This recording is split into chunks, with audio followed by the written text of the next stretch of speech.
반갑습니다. 서울바다 오정인 인사드립니다. 이렇게 전통이 있고 또 이렇게 모임들이 많이 모인 자리에서 제가 이런 강의를 하게 된 것을 굉장히 큰 기쁨으로 생각합니다. 우리 대표님하고 일이 있으셔서 머리가 떨리네. 이걸 잘 알아들어야 공부가 되겠습니다. 오늘 제목이 바로 21세기의 시대 정신과 통일 사상이라는 제목인데요. 저는 은행에서 산업은행에서 30여 년 있다가 직장을 그만두고 보니까 세상이 갑자기 뚝 떨어지는 새로운 세상을 맞게 되는 그런 느낌을 가졌고, 지난번에 잠깐 설명드렸습니다만 저는 바깥의 세상에 나오고 보니까 불면증이라는 게 같이 와가지고 그걸 해결하기 위해서 명상법을 선택했는데, 명상을 통해서 저를 바꾸고 나니까 세상이 아주 확연하게 바뀌는 모습을 봤습니다. 그리고 그 속에 마음을 다스리는 것 속에 세상을 또 새롭게 알을 수 있는 어떤 큰 길을 찾고 저 나름대로 또 의학 공부를 또 하고 그래서 요즘 이렇게 여러 군데 강의를 좀 다니고 있는데 제 주제가 조금 좀 다양합니다. 저는 이제 재무학 박사이기 때문에 경제 관련 문제도 있지만 또 역사를 어릴 때 또 깊이 있게 또 빠져들다 보니까 역사 속에 우리의 의례가 있다는 것을 발견하게 되고, 저는 사실은 대학은 또 공학을 전공했습니다. 공학? 예. 과학을 전공했기 때문에 매사에 그냥 두리뭉실이 넘어가는 게 없이 차근차근하게 이렇게 강의 자료도 원리와 실증적인 것, 확실한 것을 중심으로 이렇게 글을 모으다 보니까 조금 남다르게 좀 설명이 구체적이고 설득력이 있게 좀 들리지 않느냐. 그래서 21세기 포럼 같은 데를 제가 한 5번 연장으로 이렇게 강의를 하는 기회를 얻게 됐습니다. 그래서 오늘 제가 이 제목이 이렇게 말해주듯이 우리가 이제까지 살아온 시대하고 확연히 다른 새로운 시대가 열렸습니다. 그래서 여기에 계신 분들은 다 그와 같은 새로운 시대를 여는데 역할을 하시는 분들로 이 자리에 참석했다, 이런 저는 생각을 합니다. 그래서 이 시대가 과연 우리에게 어떤 의미가 있느냐 하는 것을 다시 한번 보고, 그 속에 또 홍익정신을 또 이 의미하는 것과 또 과연 홍익정신을 어떻게 실현하면 이 사회의 끊임없는 갈등과 분쟁과 이 지구촌이 혼란스러운 것을 어떻게 통합하고 막아내느냐, 그것이 우리 삶에서 굉장히 큰 주제가 아니겠습니까? 맞습니다. 그래서 저 나름대로 이렇게 자료를 분석한 것을 여러분들하고 공유를 한번 하고자 합니다.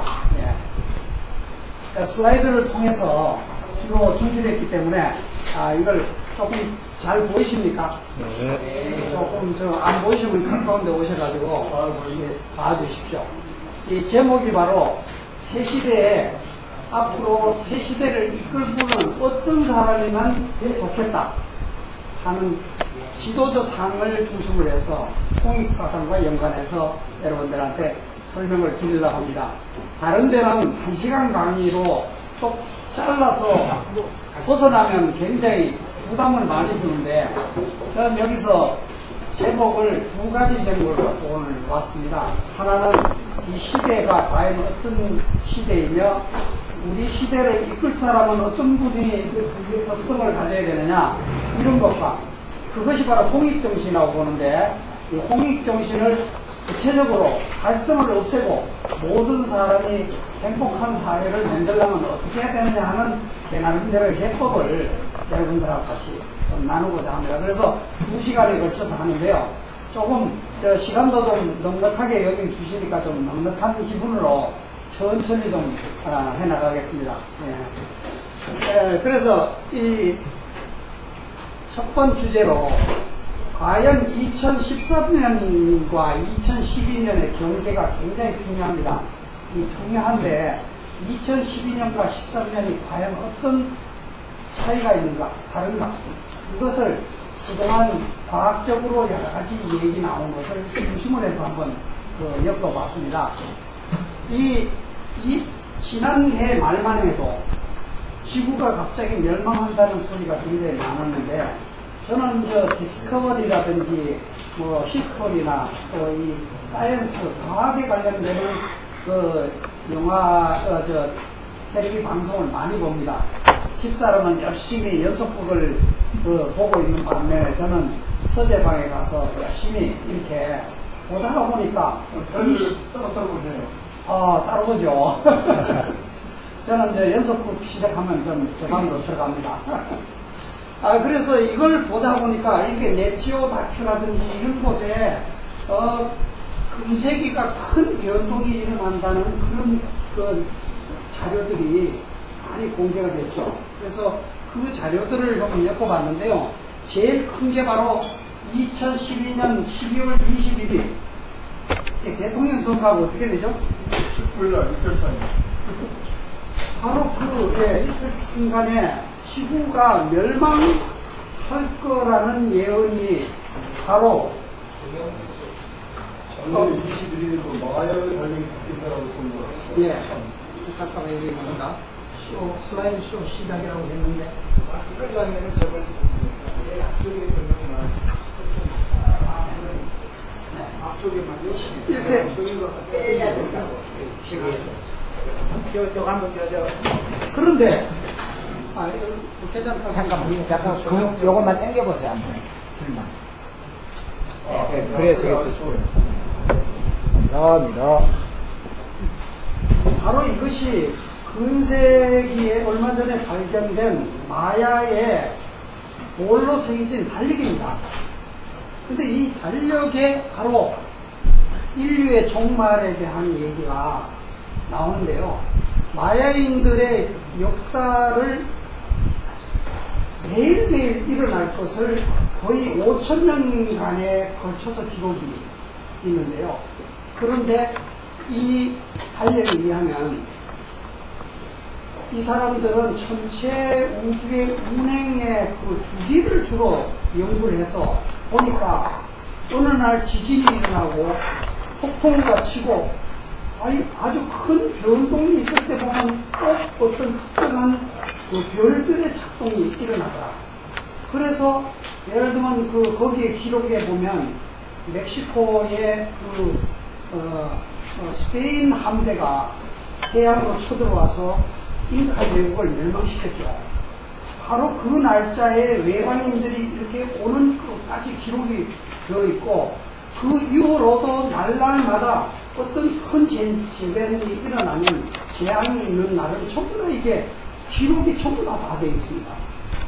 그런데 이렇게 이 달력이 매일매일의 변화를 세세하게 기록하다가 어느 날 2012년 12월 21일 날 이게 기록이 딱 끝나고 더 이상 없는 겁니다. 그래서 이걸 어떻게 해석해야 되냐, 이게 지구의 종말이냐 무엇이냐는 설왕설래가 굉장히 많아서 이 당시에 이 디스커버리라든지 이런 과학 프로그램이 집중적으로 한 몇 개 TV에서 이걸 엮어서 했죠. 그런데 천체물리학자가 이 날짜를 천체물리학으로 조사를 해보니까 바로 태양계가 거대한 은하계 속에 이렇게 순환을 하는데, 이 시기가 중심부에 들어가는 시기였다. 그 은하계의 중심부로 이렇게 이동하면서 들어가는데, 이 날짜를 보니까 5성이 직렬하더라. 5별이 지구별의 중심으로 있는 별이 직렬해 있더라. 이거는 큰 변동이 있을 것 아니냐, 이런 우려가 많이 있었죠. 그리고 아까 얘기된 대로 마야역의 시작이 5200년 전에 시작이 됐습니다. 그런데 바로 5200년을 또 다시 한번 뒤집어 보니까 디스커버리, 이 내쇼 프로그램에 들어있는 그 장면을 보면 과학자가 큰 빙하가 녹고 있는 지역을 방문합니다. 근데 빙하가 절벽을 이루면서 저 위는 얼음이 가득하고 이 아래는 절벽같이 떨어져 있는 그 지역을 갔는데 거기를 가면서 옛날에 빙하는 이 바닥까지 연결되어 있었다. 근데 다 녹아서 이게 물까지 올라가는데 서서히 여기도 이제 내려오면서 녹아가는 지역이죠. 그러면서 이 과학자가 그 절벽 밑에 가서 이렇게 풀을 땅을 헤치는데 바로 풀이 바로 모양을 그대로 한 채로 말하자면 옛날에 얼었다가 녹아져서 있는 게 보이더라고요. 그 풀을 가지고 산소 측정을 해보니까 5,200년 전에 바로 거기에 떨어지던 풀이더라고요. 그래서 지구가 5,200년 전에 커다란 변동이 있었다고 하는 것을 예견할 수 있지 않습니까? 그래서 이 과학자들이 마야 문명뿐만 아니라 나일강 문명이나 힌두 경전이나 이런 것을 또 조사를 해보니까 이 5,200년 전에 굉장히 큰 변동이, 지구의 변동이 있었다. 이렇게 기록이 나타납니다. 이것은 무엇이냐 하면요, 바로 주역입니다. 주역이 우리가 일반적으로 알고 있는 주기가 이렇게 끊임없이 돌아가는 것 같지만 사실 미국인이 이 주역을 이 맥케나라는 사람이 그래프를 만들어서 주역의 주기를 조사했습니다. 그랬는데 놀랍게도요, 이렇게 큰 파도를 그리더라. 이 파도를 그리는데 여기에 큰 굴곡이 나타났지 않습니까? 깊이가 계곡이 나타났는데 이 지역이 언제냐면 2차 대전이 일어난 것입니다. 그래서 이 지구에 인간의 큰 재앙이 있어도 이것은 하나의 우주적인 주기에 연관이 된다는 가설을 가정을 할 수 있는데, 여기 오니까 이렇게 지금 절벽 밑으로 딱 떨어져 있는 겁니다. 그래서 이 2012년에 이 주기가 또 여기에 또 커다란 변동이 있는 거 아니냐. 이렇게 해서 이 궁금증을 자아낸 연구 보고가 나오는데요. 그거 이외에도 세계에 일어나고 있는 모든 정보를 전부 다 집중해서 요즘 빅데이터라고 해서 유명하죠. 모든 데이터를 한 대 컴퓨터에다 모두 집어넣고 거기서 의미하는 것이 무엇이냐, 이걸 예측하는 프로그램이 바로 웹봇이라는 게 있습니다. 세계에서 가장 큰 컴퓨터로 분석하는데, 이 웹봇을 분석을 하는데 거기에는 예를 들면 지진에 대한 얘기, 시장이 붕괴되는 얘기, 이런 얘기가 예견이 딱딱 떨어지는데, 바로 이 웹봇이 12월 21일을 컴퓨터가 돌아가져가는 겁니다. 작동하는. 이렇게 2012년 12월 20일이라는 건 그 당시 작년 말만 해도 굉장히 이게 도대체 어떻게 흘러갈 건가를, 또 앞으로 어떤 일이 일어날 건가를 예견하기 어려운 그런 그 상황이었습니다. 그래서 이게 과연 멸망을 한다면 어떤 식으로 갈 거냐는 그에 태양 폭발, 유성 충돌, 그 다음에 행성이 갑자기 나타나서 충돌한다든지 이런 여러 가지 일을 예측을 했지만 가장 유력한 것이 지축이 움직인다는 겁니다. 지축이 움직이는 것은 과학적으로 대륙을 여러 군데 찾아가면 이게 자기장을 가진 바위들이 방향이 옛날하고 어긋나 있는 걸 보고 옛날에 지축이 한번 크게 변동이 됐다. 이런 것을 예상을 해왔습니다. 그래서 이런 가능성을 갖고 있고, 또 미국의 유명한 예언가인 케이시도 부기동이 일어나서 이것이 2012년 12월 21일이 종말이 아니라 새로운 사이클이 시작되는 거라고, 이렇게 또한 몽고메리라는 사람은 부기동을 통해서 지구가 자체 정화작용을 하는 시기다, 이렇게 예견을 했습니다. 제가 그 2001년도에 제가 지방에서 산업을 근무를 했는데요.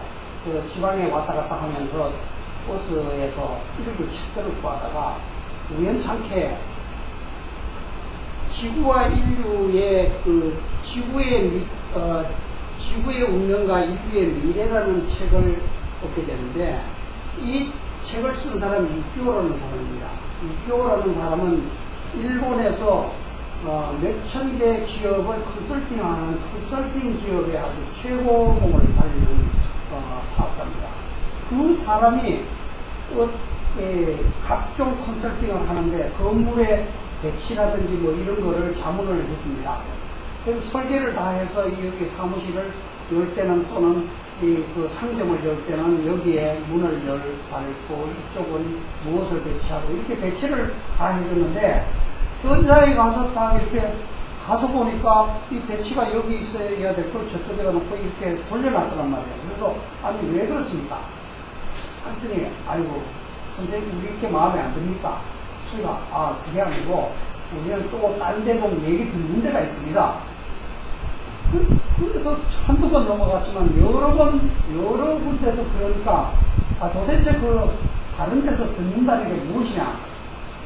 우리한테 얘기를 해주면 우리가 그걸 참고해서 더 좋은 작품을 만들어주겠다. 그러니까 알다시피 우리나라보다도 어떤 의미에서 영적인 뭐 이런 거를 훨씬 더 중요하게 생각하는 일본 사회 때문에 그 사람들의 보면 그 사회 입수기에 보면 예언적인 거라든지 풍수적인 거라든지 이런 거를 보는 사람들이 엄청 많아서 그 사람들을 소개를 다 받아서 그 사람들하고 상의하면서 그 컨설팅을 해줬는데 컨설팅을 점점 하면서 그 사람들과 대화의 기회를 갖다가 보니까 이 많은 도인들 사이에서 어떤 얘기들이 공통분모가 모이더라고요. 근데 바로 그 공통분모가 뭐냐? 바로 이 지구와 인류의 미래에 대한 예언들이 숨겨 나오더라고요. 그래서 이 사람은 경영 컨설팅을 하는 사람인데 갑자기 이게 지구의 운명과 인류의 미래라는 책을 한 3분의 2 정도는 거기에 대한 걸 쓰고 나머지는 컨설팅을 이렇게 하는 거 썼어요. 그래서 그 앞부분을 모아보니까 바로 이겁니다. 바로 지구와 인류는 공동의식이다. 그래서 인류의 의식이 올라가 있으면 지구도 잘 편안하게 했는데 인류의 의식이 막 혼란스러우면 이게 재앙으로 연결될 수 있다. 그리고 바로 현재 지구별은 바로 3차원의 세계, 즉 뭐냐, 에고, 그렇죠? 대립, 그렇죠? 경쟁. 현재 이 사회를 이끌고 있는 정신적인 중심에 무엇이 있습니까? 바로 이게 있습니다. 에고와 대립과 경쟁의 세기를 우리가 살아왔습니다. 그런데 바로 이 새로운 차원의 별로 이동하는 시기에 있다. 그것이 바로 4차원인데 여기에는 사랑과 오해와 조화의 세계가 우리가 이상으로는 그렇게 생각하지만 현실에는 3차원에 살고 있죠. 바로 그런 것이 4차원으로 이동하는 필연적인 시기에 있고 만약에 여기에 가지 않으면 지구는 큰 재앙에 빠진다. 이런 얘기입니다.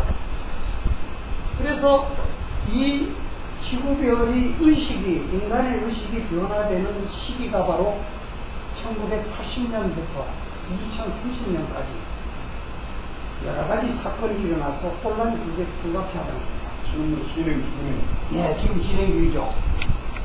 어떻게 보면 중심부에 있다고 볼 수 있습니다. 그래서 이제 그 다음에 또 이 최근에 나온 여러 가지 예언은 종말이 아닌 새로운 시작이라고 보는 것이 견해가 맞습니다. 지금 이제 2014년 왔으니까 지금 새로운 시작이라고 봐야 되겠죠? 바로 키시아라는 사람은 바로 2012년을 중심으로 해서 그 기동과 혼란이 일어나서 새로운 질서가 형성된다. 그리고 타노스님은 빙하가 해동되고 지축이 바로 서면서 결국은 성숙과 결실이라는 그 그 어떤 시기에 온다.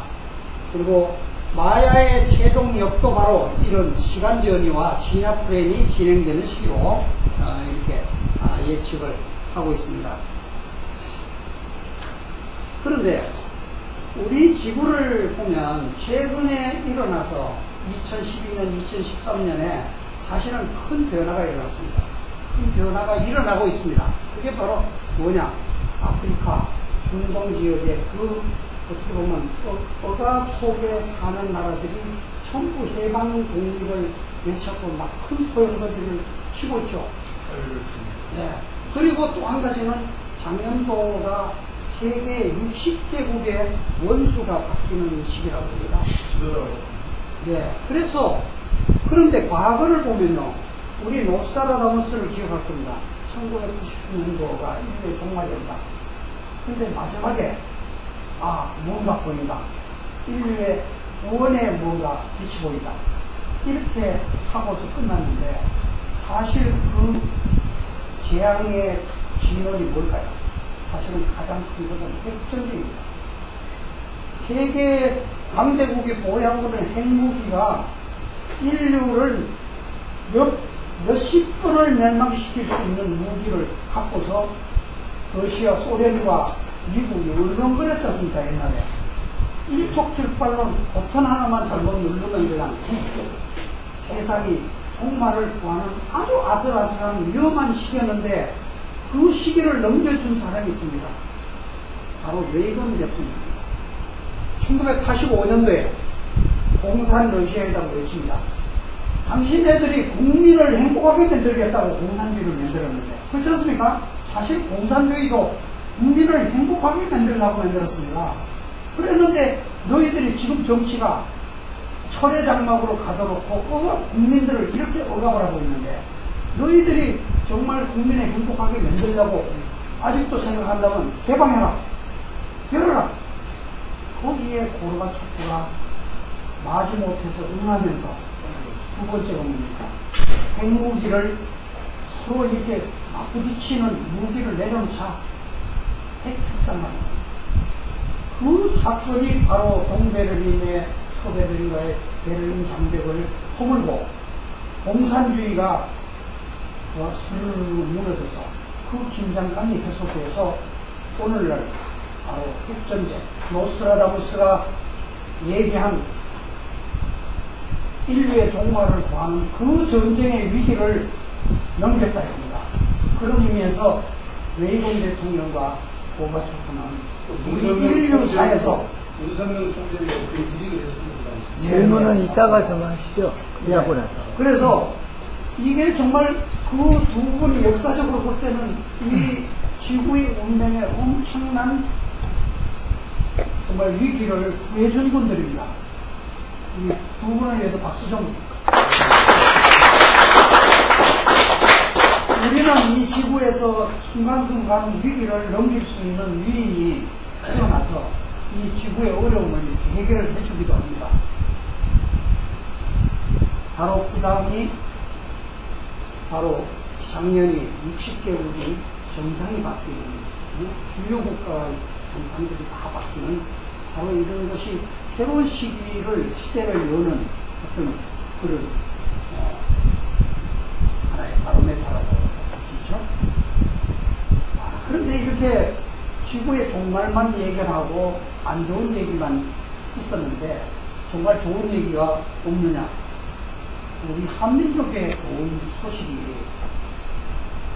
바로 이 21세기의 뜸법이라는 책 이름이 이것인가. 하여튼 이렇게 제가 인터넷에서 자료를 찾아갖고 했는데 1950년대는 우리가 전쟁 폐허 속에서 무엇인가 희망을 하나도 가질 수 없는 정도로 참혹한 땅이었습니다.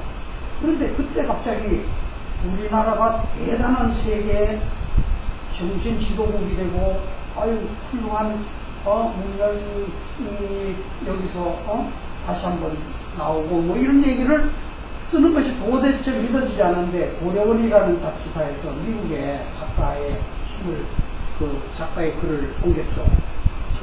아담스키라는 분이 바로 세계 중심국 한국이라는 그 주제를 갖고 예언을 했는데 이 예언을 한번 보면 말이죠. 경제 선진국으로 개발하면서 민주적인 통일종국이 된다. 근데 아직 조금 덜 된 것 같죠? 여기에는 완전 전화가 이루어지고 고층 주택을 통해서 우리가 땅이 적지 않습니까? 산이 80% 정도 되는 땅에서 집을 다 평지에 지으려면 안 되는데 주택 문제를 이렇게 해결하고 전화가 전기가 모두 들어가고 고속도로가 이게 전화 열차가 나와요. 전기 열차 좀 BTS 다니죠? 그 다음에 과학이 행정화되고 요즘 이제 사이버 과학 인터넷 가지고 행정이 서비스가 우리나라가 그 외국으로 수출을 많이 할 정도로 기술이 많이 발전했죠. 그 다음에 희망적인 것은 바로 과학, 정신, 종교의 혁명이 우리나라에서 일어납니다. 그래서 세계의 철학의 중심국이 된다. 한글이 바로 세계어로 채택이 된다. 지금 한글만한 국제가 없죠. 그 세계에서 지금 요즘 한일 때문에 너도 나도 한글 배우려고 많이 하는데 정말 제가 어릴 때 우리 큰어머니가 한글을 못 깨치는데 한 2달 공부하시니까 연세가 많으신데 한글을 깨주시더라고요. 그러니까 한글 같은 것이 어떻게 보면 세계적으로 공통화가 되면 우리 문화가 또 한 번 세계 한류를 만들겠죠. 그리고 과학혁명이 바로 노벨상 위에 수백 명의 100명 이상의 노벨상이 나옵니다. 이렇게 그리고 종교의 신비가 모두 과학적으로 다 규명이 되어서 이제까지 종교가 무엇입니까? 국민들을 어떻게 행복하고 바르게 살게 신의 계시를 받아서 이끌어야 되는데 세계 전쟁의 85%가 종교를 통해서 종교의 근거를 두고 일어납니다. 아이러니입니다. 싸움을 하는 원인이 종교다. 말이 안 되죠. 그런데 종교의 신비가 모두 벗어지면서 우리나라의 종교 유학생이 옛날에 우리 미국 갔다듯이 수없이 와서 그것이 바로 우리나라가 하나의 정신문명을 리드하는 시대입니다. 이것을 1950년대 이렇게 외국인의 손으로 우리나라를 밀려가 왔는데 지금 전 한 40% 정도는 이루어졌는데 앞으로 나머지 60%가 반드시 이루어진다고 생각을 믿고 있습니다.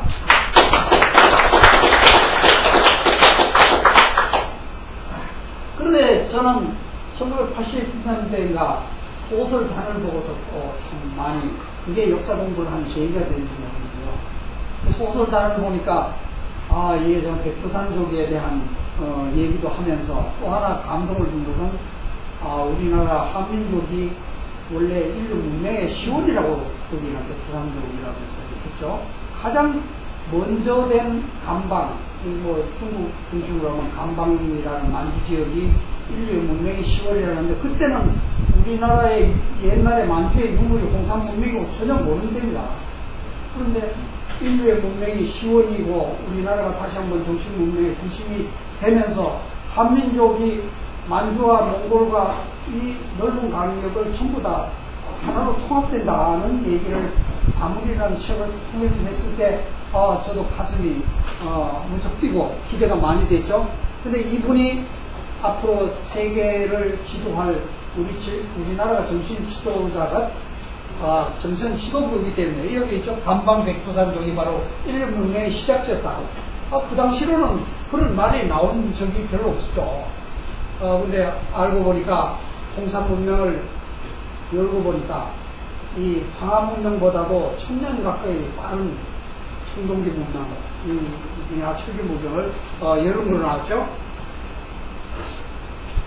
그래서 바로 이런 위대한 도인의 출현, 도인 둘이라고 요즘 보면 생각해야 될 것 같은데 여기 계신 분들 이게 민족의 장래를 생각하고 이런 분들이 다 옛날 연이 이렇게 저렇게 닿은 옛날부터 도인이 아닌가 저는 그렇게 생각합니다. 그래서 우리나라의 세계 정신 지도국으로서의 또는 세계 문명을 주도하게 된다는 이런 그 예언이 같이 있죠. 또 뭐 이제 선거 때 보니까 원중선사라는 이름으로 나왔는데 18대는 무궁화 대통령이 된다고 그러고 차차기에 통일 한국이 되면서 세계 강국이 된다는 얘기가 있어서 이런 무궁화 대통령이 될 거라고 생각은 했습니다. 그럼 과연 이상국가를 만들려면 어떤 지도자가 어떤 생각을 가지고 해야 되느냐 하는 것을 저는 또 인문 공부를 좀 나름대로 인간관계론이나 이런 걸 공부를 한 걸 기초로 해서 제 나름대로 옛날에 있던 얘기에 몇 가지를 한번 엮어서 어떤 지도자가 이상국가를 건설할 수 있는가 한번 추리해 봤는데요. 바로 지상낙원을 건설하는 이 이론을 갖고 있는 플라톤을 뺄 수가 없죠. 이분의 생각은 뭡니까? 철인이 바로 나를 다스려서 덕과 이성적인 판단 능력과 희생정신으로 국민을 절제된 시민정신으로 아우르면 지상의 천국이 이루어진다. 이렇게 얘기를 했죠. 그 다음에 이 1940년, 50년 미국의 산업혁명을 일으키는 하나의 큰 모티브가 되었던 행동과학론의 인간관계 학설을 만든 분이 메스로라는 분이 있습니다. 이거는 공장에서 기계적으로 일을 하는 사람에서 인간의 마음을 살펴야만 능률이 올라가고 경제적인 성과도 올라간다는 이 이론을 세운 사람이 이 이론을 좀 빌려보면요. 이 그림이 조금 적습니다만 인간의 욕구는 끊임없이 발전한다. 그런데 발전하는데 욕구의 종류가 5가지다. 첫 번째 욕구는 생리적인 욕구다. 그렇지 않습니까? 추워서, 배고파서 이러면 모든 욕구가 그거에 집중이 돼서 다른 걸로 진전이 안 된다는 겁니다.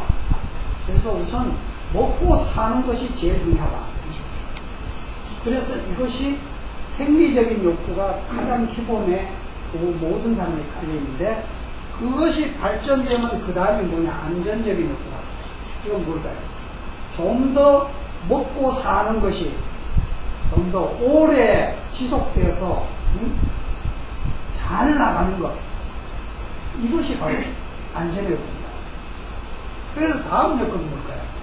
그 다음에는 이 사회적인 욕구 또는 애정의 욕구라고 하는데요. 남한테 사랑받고 싶은 욕구입니다.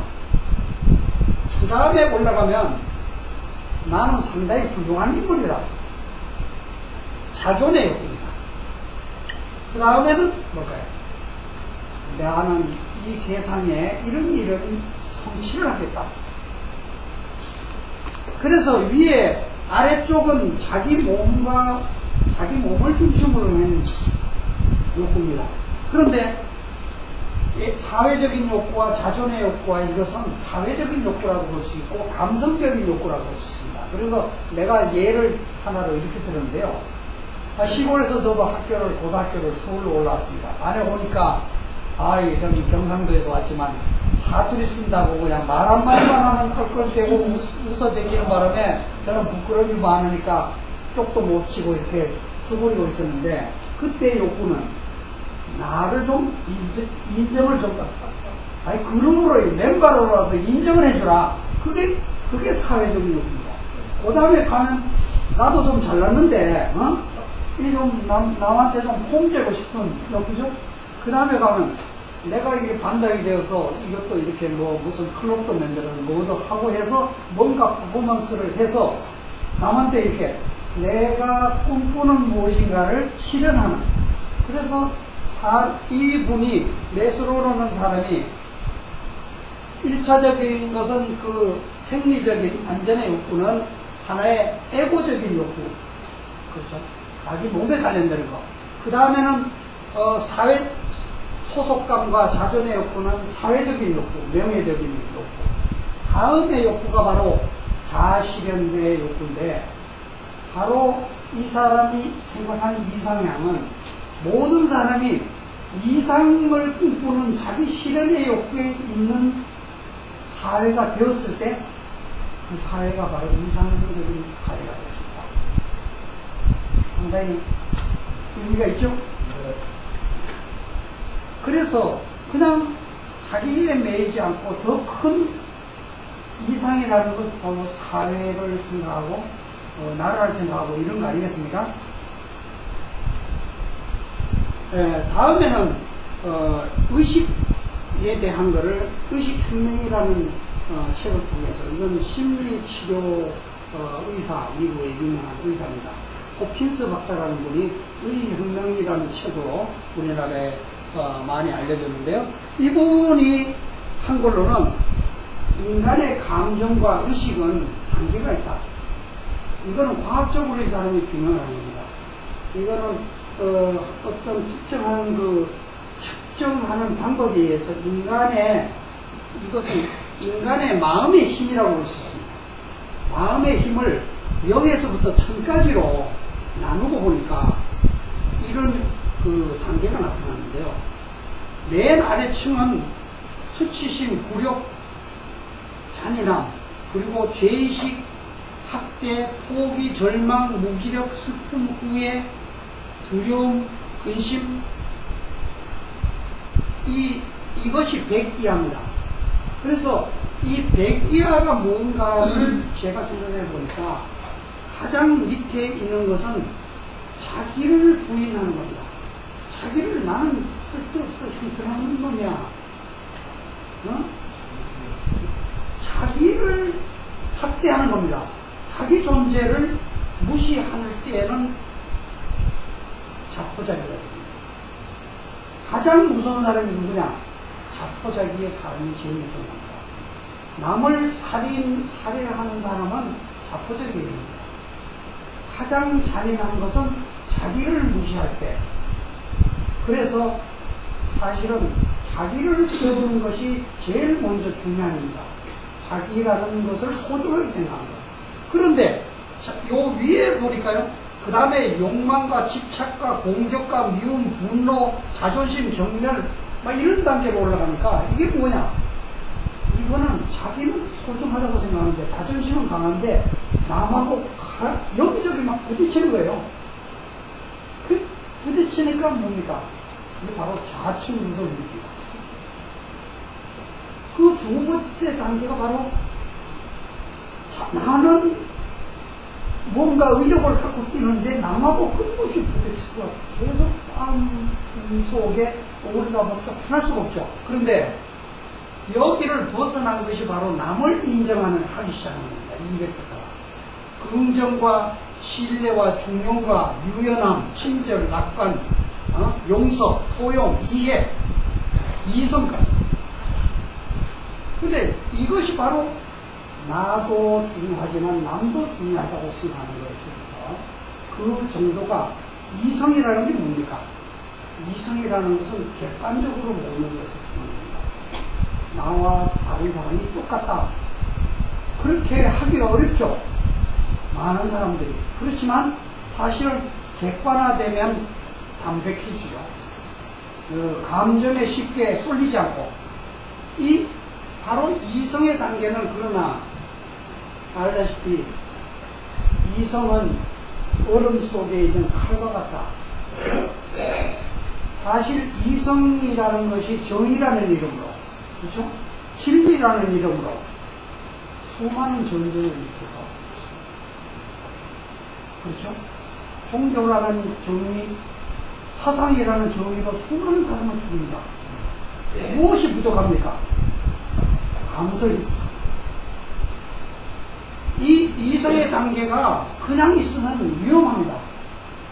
바로 사랑과 존경과 감사와 축복과 평화, 순수의식, 깨달음으로 들어갈 때 남을 포용할 수 있는 바로 이 영역이 성인이 얘기한 사랑과 거짓과 자비와 이런 세상이 나오죠.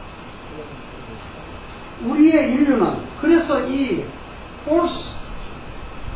이 아래를 남을 부딪히는 힘이 여기는 너무 강하다 그랬어요. 이 아래는 200위안은 포스라고 그러고 이 위는 파워라고 그랬는데 그랜스럽게도 인류의 80%가 좌측 이동 의식 수준 이하입니다. 의식을 진화라는 것은 바로 이렇게 나와 남이 똑같다 해서 남의 괴로움을 포용하고 이렇게 안아주고 사랑해주는 그런 단계로 올라갈 때 정말 이것이 바로 건강의 주소가 된다. 이 아래는 스트레스 때문에 끊임없이 병을 유발하는데 이렇게 점점 올라가면 스트레스가 풀려서 병도 없어집니다. 그래서 건강이 뭡니까? 건강이라는 게 마음이 즐거우면 건강해지고 마음이 지고 괴로우면 건강이 나빠집니다. 이 그림은 바로 인간 완성에 대한 그림이에요.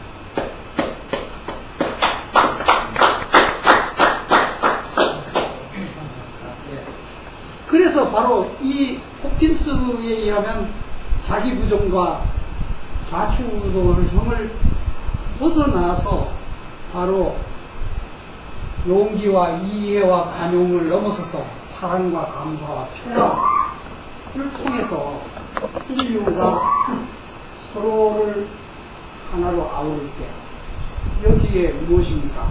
우리의 천부경이 정말 어떤 세계의 종교 서적에도 쉽게 말하지 않는 우리의 근원은 모두 하나고 저는 사랑이라는 것을 제가 주례를 쓸 때 한마디로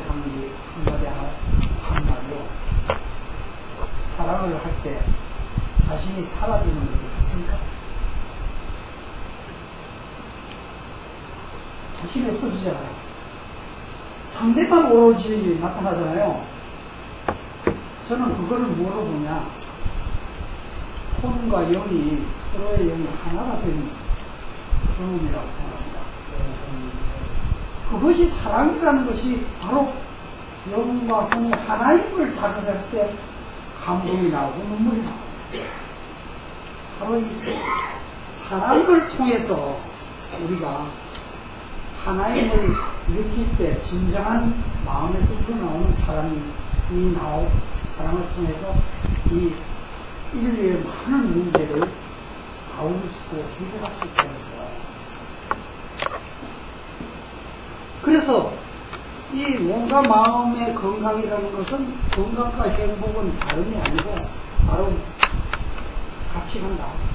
그리고 바로 따뜻한 인류애적인 이런 마음을, 감동을 서로 나누고 애정을, 사랑을 나눌 수 있는 정치가 실현되었을 때 바로 밝은 사회가 이루어진다.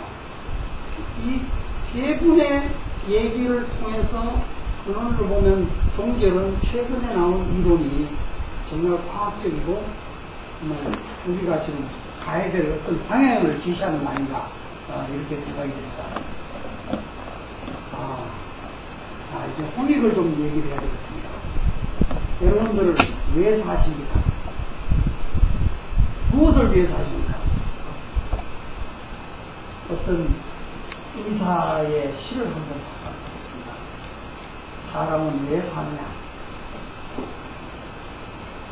이상을 위해서, 이루기 위해서입니다. 보라, 푸른 꽃을 피우고 열매를 맺는다. 나도 이상의 꽃을 피우고 열매를 맺기를 다짐하였다. 우리 청년 시대에는 부모의 사랑보다, 형제의 사랑보다, 처자의 사랑보다 더 강인한 사랑이 있다는 것을 깨달았다. 나라와 혈에 바치는 뜨거운 사랑이다. 나의 우로와 나의 강산과 나의 부모를 버리고라도 이 강인한 사랑을 따르기로 결심하였다. 이 길을 택하였다. 대원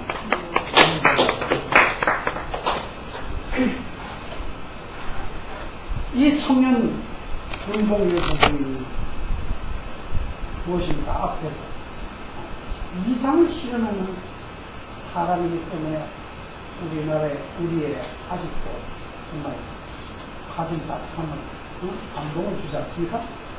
지도자는 바로 이상 속에 있는 사람입니다. 또 이 사회를 바꿀 사람은 이상 속에 있어야 진정한 사회를 개혁할 수 있지 않겠습니까? 그런데 이제 예언으로 다시 한번 좀 돌아가겠습니다. 최근에요, 우리나라의 예언들이 막 쏟아져 나오는 게, 이게 뭐 다른 자료가 있겠습니까? 저는 인터넷에서 했는데, 한국에 떨어진 장밋빛 예언들인데, 캐서린 브라운이라는 미국 목사가 서울 위에 하늘이 열리고서 금빛 용액이 막 쏟아져서 이 금물이 전 세계로 퍼져나가더라. 한시를 보니까. 그리고 신디 제이콥스라는 사람은 이 독일의 통일을 예언했는데 통일 한국이 일어나면서 엄청난 영적, 물질적인 보강이 우리나라에서 이루어지고 열강 중에 아주 뛰어난 나라가 대한민국이 될 거다. 또 릭 조이너 미국 목사는 통일 한국은 영적인 면과 경제적인 면에 최대 강국이 되어서 일본과 독일을 능가할 것이다. 지금으로는 쉽게 금방 같지 않지만, 그래서 세계가 혼란스러울 때 국가들의 다른 나라들을 안정시키는 역할을 해줄 것이다. 그리고 이 목사는 한국이 선서에 나오는 추수기의 지도국이 될 것이다. 이런 예언이 있는가 하면요, 미국에 있는 존 티코라는 사람이 2036년에 지도를 펼치면서 예언을 했는데요. 그렇게 얘기하기 전에 역사를 제대로 아시고 운동을 하시는가요? 이게 누군가 하면 임시정부 시절에 장개석이 이시영 부통령한테 한 얘기입니다.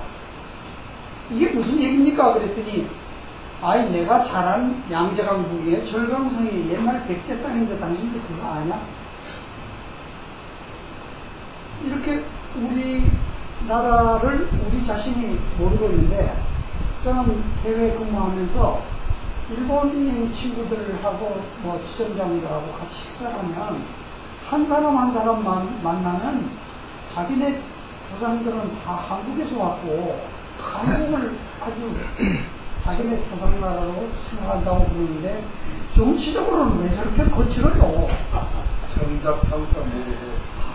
근데 국민들은 한국이 왜 정말 모르는 다 압니다. 그렇듯이 이 사람들, 중국에 제가 지난 토요일날 역사강의를 저쪽에서 21세기인데요. 아무튼 거기도 내가 나지만 이 중국 땅이 동이족이 만든 역사의 땅입니다. 동이족이 만주에서 일찍 만든 그 고도의 발전된 문명을 가지고 아래를 내서 중국 평원을 다 장악을 했습니다. 그러니까 그 사람들이 거기에 자기 조상들과 연관이 있는 사람들 다 압니다. 그래서 이게 옛날 지도 고구려, 백제, 신라, 그리고 일본은 서북으로 돼 있죠. 여기서 건너가서 다 서나라니까. 근데 바로 이 존 티코의 예언은 어떤 걸까요? 바로 광우병과 2003년에 미국 이라크 침공도 예언했고, 그 다음에 2005년에 쓰나미 몇십만 명이 죽은 쓰나미도 예언을 한 사람입니다. 그런데 바로 예언한 지도가 이렇게 되어 있습니다. 만주. 저는 이게 조금 적은 것 같아요. 만주, 몽골, 시베리아, 그리고 중국의 화북평원과 양자랑이요. 이것이 바로 한민족이 제대로 제 땅을 찾는 시기라고 그렇게 생각합니다. 그런데 바로 그러려면 어떻게 해야 될까요? 이런 예언을 저는 소설 다목을 해서 이런 강력을 통합이 된다고 했을 때 저는 이걸로 이루어질까를 고심고심 오늘날까지 배우다가 그것이 바로 우리의 민족의 혼이 살아나야 된다는 걸로 저는 나름대로 결론을 내렸습니다. 그런데 한번 보시죠. 홍익이라는 게 무엇인가를 설명하기 위해서 제가 이 타이틀을 넣었습니다. 누구를 위해서 여러분들 이 일을 지금도 하고 계십니까? 누구를 위해서 일하십니까? 사실 나를 위해서, 내 가족을 위해서 일하잖아요. 그런데 한번 좀 가볼까요?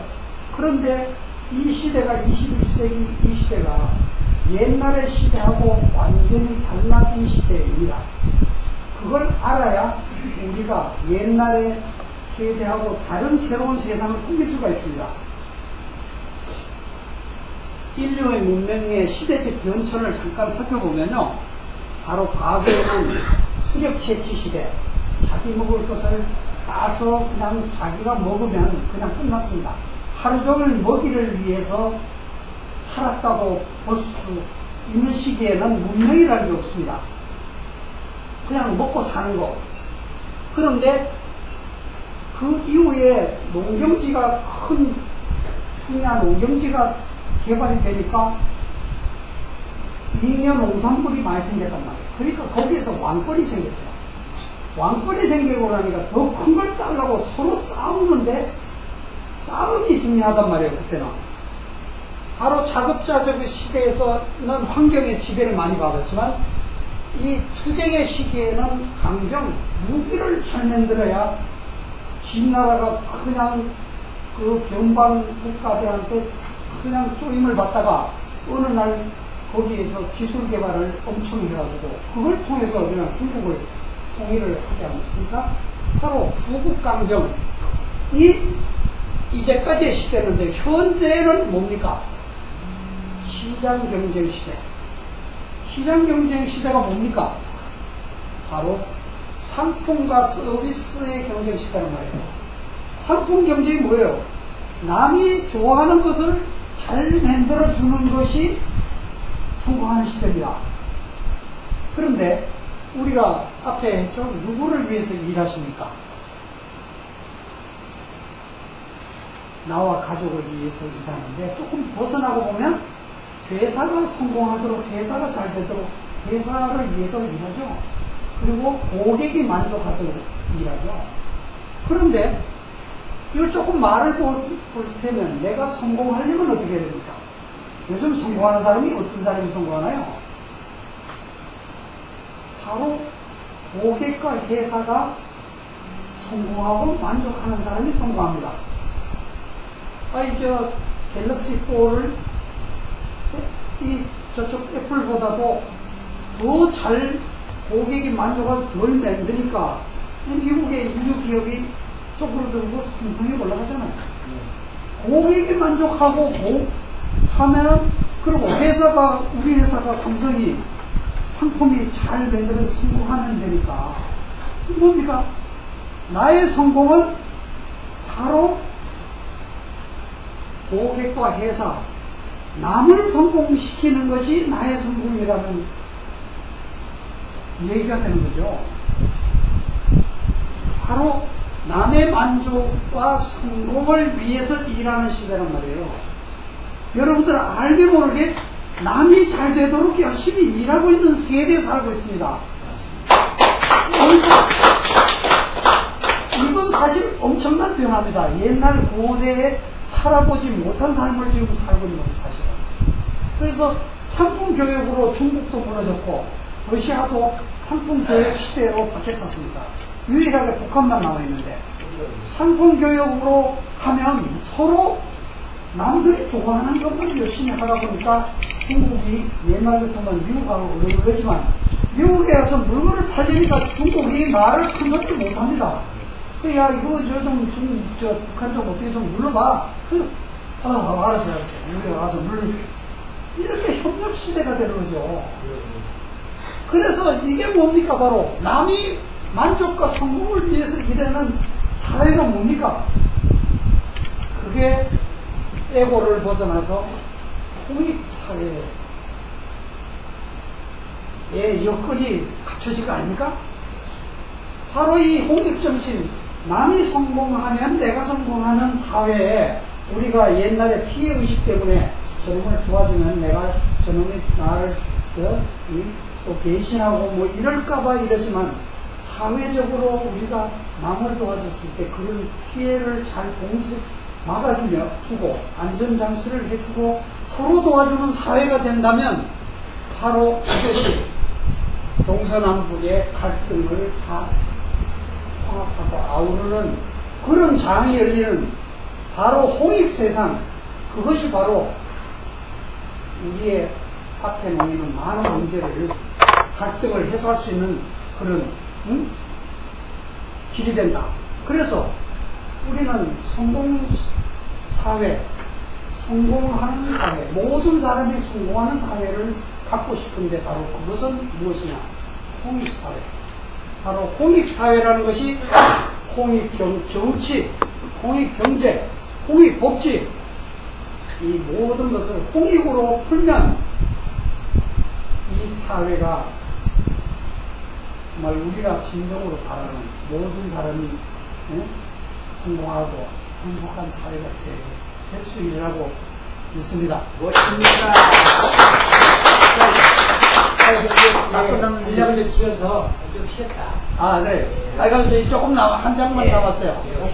그래서 이게, 이 개월, 바로 홍익사상은 학문적으로 까다로운 독일의, 이 사람은 게오르그가, 루지아인가? 루마니아. 네, 루마니아. 네. 홍익인간이란 단군의 통치 이념은 이 지구상에 존재했던 법률 중에서 가장 강력한 법률이며 가장 완벽한 법이다. 홍익인간 사상은 미래 21세기 태평양의 세대를 주도할 세계의 지도 사상이다. 나는 25시에서 비천 동방에서 온다라고 했는데 그 비천은 바로 한국에서 찾아야 되겠다. 그래서 이제까지 정리하면 명언은 바로 나는 왜 사는가? 이상을 위해서 산다는 이상. 그래서 이상을 꿈꾸는 사람이 바로 가장 이상적인 사람이 되고요. 그리고 김구 선생은 홍익인간이 바로 국조단군의 이상이 바로 세계 평화를 발현하는 중요한 사상이고, 그래서 교육을 통해서 정신문화를 건설하는 것이 그분의 꿈이었고, 현재 바로 집단애고 다수의 횡포 이를 통해서 대립과 갈등이 조장되고 있는데, 이런 물질 문명의 또 물질 중심의 복지 정책은 이거는 물질로 모든 걸 이겨보려고 하니까 아니다 이거죠. 그래서 바로 행복국가의 철학은 이런 바로 이 일을 통해서 이루어지는데, 홍익정신이 바로 대답이다. 이상으로 설명을 마치겠습니다.